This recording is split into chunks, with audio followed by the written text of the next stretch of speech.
start this off, here is 1 kilo or 2.2 pounds of Kestrel potatoes, and we're just going to peel them. When making mash, it's best to use a high starch content potato such as Russet, Yukon Gold or Kestrel. The higher the starch, the more fluffy the mash will be.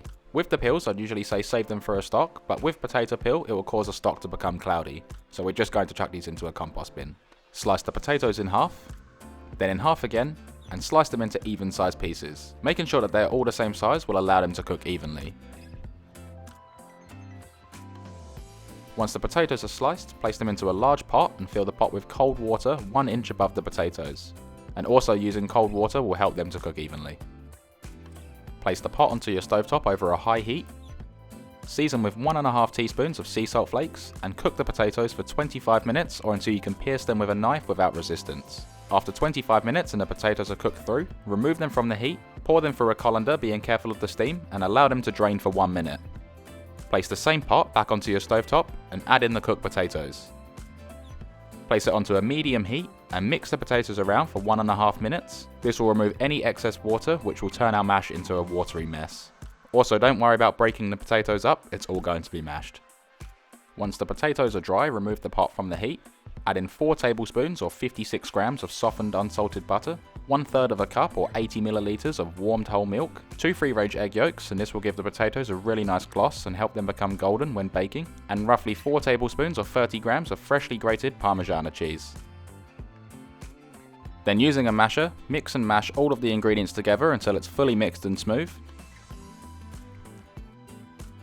Taste it for seasoning, and I'm going to add in 3/4 of a teaspoon of sea salt flakes, 1/2 teaspoon of ground white pepper, and mix all of that through.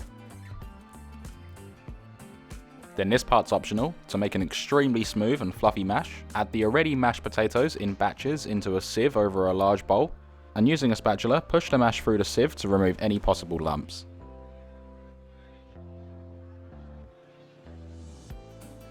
You're then left with a few lumps on one side and an extremely soft and fluffy mash on the other.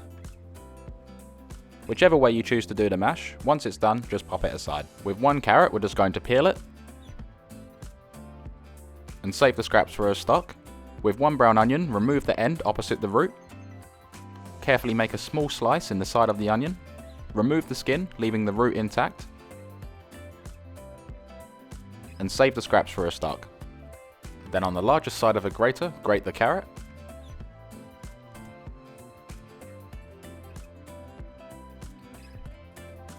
Grate the onion.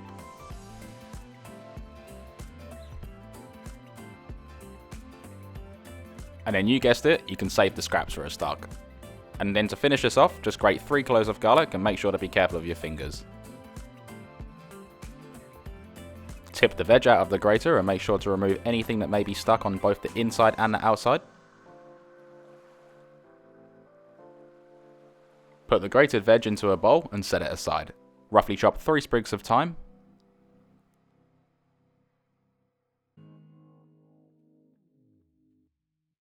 Remove the leaves off of 1 stalk of rosemary and roughly chop.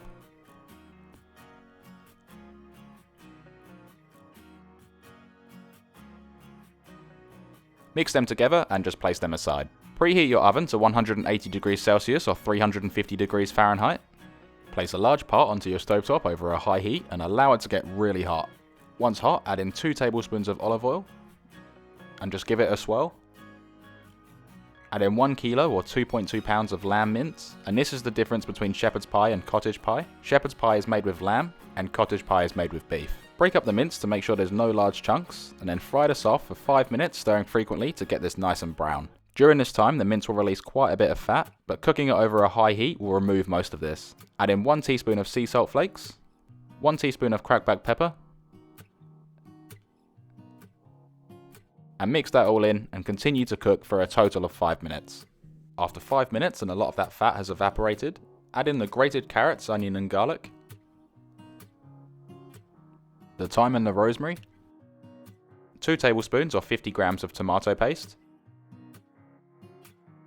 2 tablespoons or 30 milliliters of Worcestershire sauce, and mix all of that together until combined and cook this for 2 minutes. Add in 1 cup of cheap red wine, mix that through until the wine is reduced by 50%, and this will take about 5 minutes. Once reduced, add in 1 cup of vegetable or chicken stock, and I'll leave my links on how to make these in the description below. And also, if you can't consume alcohol, replace the wine with another cup of stock. Add in 3/4 of a cup or 100 grams of frozen peas. Mix all of this together and simmer over a medium heat for 15 minutes. During this time, the flavours will fully enhance and the sauce will thicken. Towards the end of the cooking, check it for seasoning again and adjust if necessary. I'm going to add in 1 teaspoon of cracked black pepper and 3/4 of a teaspoon of sea salt flakes. Mix that through and continue to cook for a total of 15 minutes. Then after 15 minutes, the sauce is nice and thick and not watery. Remove it from the heat. Spoon it into a medium-sized baking dish and spread it out evenly. Then this part is completely optional with a piping bag fitted with a star-shaped nozzle. Spoon in the mashed potato and pipe it on top of the mince. This will make it look really good, but I'm going to be honest with you, I ate too much of the potato whilst I was cooking this and didn't leave myself enough to finish this off. So I'm just going to fall back to the old traditional way and gently smooth it all out. Then to get this nice and fluffy, run a fork over the top. This will help the potato crisp up in the oven. Then to finish this off, grate over some fresh Parmigiano cheese, and I'll leave it up to you on how much you used, but I used about 4 tablespoons of 30 grams. Give the sides of your dish a wipe to stop anything from burning.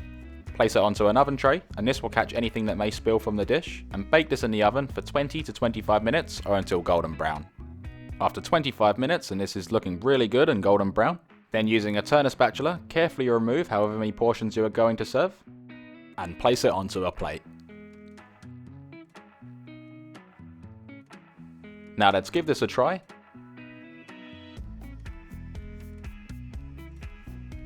The flavour in that lamb is absolutely incredible.